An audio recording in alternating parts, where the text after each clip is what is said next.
स्वागत है दोस्तों अपने YouTube channel ITI technical course में। बहुत दिनों से स्टूडेंट कमेंट कर रहे थे, सर बी और बीटेक का डिफरेंस बताइए कि बी कोर्स क्या होता है, बीटेक क्या होता है, दोनों का डिफरेंस क्या है, मैं बी करूं या बीटेक करूं।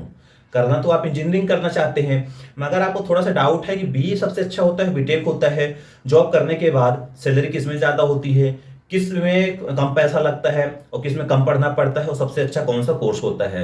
तो बहुत सारे स्टूडेंट बहुत दिनों से कमेंट कर रहे हैं, तो आज इस वीडियो पे मैं बी और बीटेक, बी भर से बीटेक के जो डिफरेंस है दोनों का, वो उसकी बात करेंगे कि बी क्या होता है और बीटेक क्या होता है, बी में क्या पढ़ना पड़ता है, बीटेक में क्या पढ़ना पड़ता है।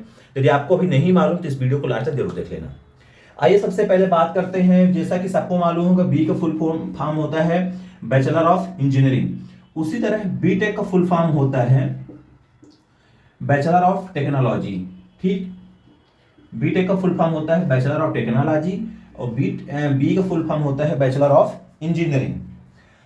जो स्टूडेंट बी करना चाहता है तो उसके लिए जैसे क्वालिफिकेशन की बात करें तो qualification 12th PCM physics chemistry math होना चाहिए। उसी तरह बीटेक करने के लिए पीसीएम यानी फिजिक्स केमिस्ट्री मैथ होना अनिवार्य है, तभी आप बीटेक कर सकते हो। दोस्तों जो बी होता है, बी में आपको थ्योरिकल ओरिएंटेड ज़्यादा करना पड़ता है, यानी कोई भी चीज़ का ज़्यादा पढ़ाई करना पड़ता है, थ्योरिकल नॉलेज ज़्यादा मिलती है। वहीं पे यदि बीटेक की बात करें तो वहाँ पे आपको प्रैक्टिकली नॉलेज ज़्यादा मिलती है, जैसे लैब हो गया।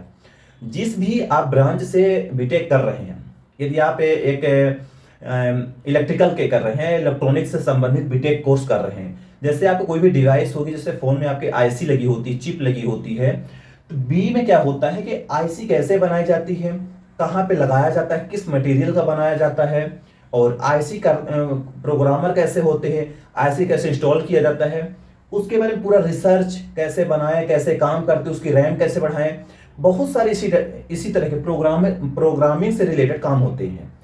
उसी तरह बी की बात करें तो बी में आईसी से रिलेटेड पढ़ना पड़ता है कि आईसी का काम क्या होता है, आईसी का फुल फॉर्म क्या होता है, आईसी कैसे यूज की जाती है।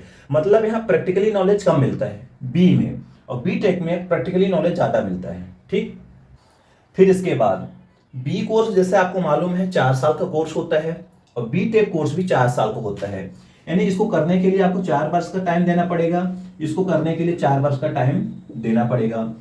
बी कोर्स करने के लिए 12th में आपको पीसीएम होना चाहिए, उसी तरह बीटेक कोर्स करने के लिए आपको PCM physics chemistry math 12th में होना चाहिए, कम से कम 50% मार्क्स से ऊपर होना चाहिए।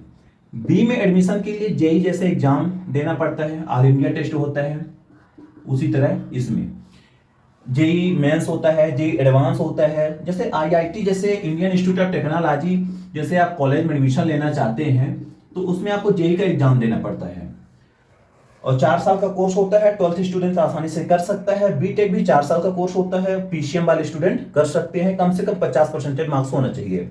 एडमिशन की प्रोसेस की बात करें दोस्तों तो यहाँ पे एडमिशन जो होते हैं गवर्नमेंट में एंट्रेंस एग्जाम देना पड़ता है और प्राइवेट में डायरेक्ट एडमिशन होता है। कुछ यूनिवर्सिटी स्वयं का एंट्रेंस एग्जाम लेती है, कुछ यूनिवर्सिटी मेरिट लिस्ट के अकॉर्डिंग एडमिशन प्रोसेस करवाती है। तो दोस्तों जो बी है बैचलर ऑफ इंजीनियरिंग, तो आपको मन में यही बैठा लेना है कि हमें इसमें थ्योरिकल नॉलेज, कोई भी इलेक्ट्रिकल से कर रहे हो, मैकेनिकल से कर रहे हो या सिविल से कर रहे हो, कोई भी आप ब्रांच ले लो, कोई भी ब्रांच में से आपको थ्योरिकल नॉलेज ज़्यादा मिलेगी। और बीटेक में कोई भी ब्रांच ले लो, उसमें आपको प्रैक्टिकली नॉलेज ज़्यादा मिलेगी। सर्चिंग करना, रिसर्च बड़े बड़े होते हैं, लैब में ले जाते हैं, प्रैक्टिकली नॉलेज आपको बीटेक में ज़्यादा होता है, इसीलिए इसका फुल नाम ही है बैचलर ऑफ टेक्नोलॉजी। आपको टेक्नोलॉजी से रिलेटेड सिखाया जाता है। बी यानी बैचलर ऑफ इंजीनियरिंग, ये एक अंडर ग्रेजुएट लेवल का कोर्स होते हैं, यानी इसको करने के बाद आपको ग्रेजुएशन ही करना पड़ेगा। बी बीटेक करने के बाद आपको ग्रेजुएशन कहलाओगे या ग्रेजुएट कहलाओगे। ठीक, तो यही है डाउट जो बहुत सारे स्टूडेंट का डाउट आता है कि सर बी करें बीटेक करें, तो कुछ नहीं। यदि आपको थ्योरिकल नॉलेज ज़्यादा लेना है तो बी कर लीजिए, यदि आपको प्रैक्टिकली नॉलेज ज़्यादा लेना है तो आप बीटेक कर लीजिए, खत्म कहानी। बस क्वालिफिकेशन वही है, 4 वर्ष का दोनों साल का कोर्स है। एडमिशन की प्रोसेस की बात करें तो अलग अलग मैंने वीडियो बना के रखा है, आप उसमें जाकर देख लीजिए। मिलते हैं नेक्स्ट वीडियो में। जय हिंद, जय भारत।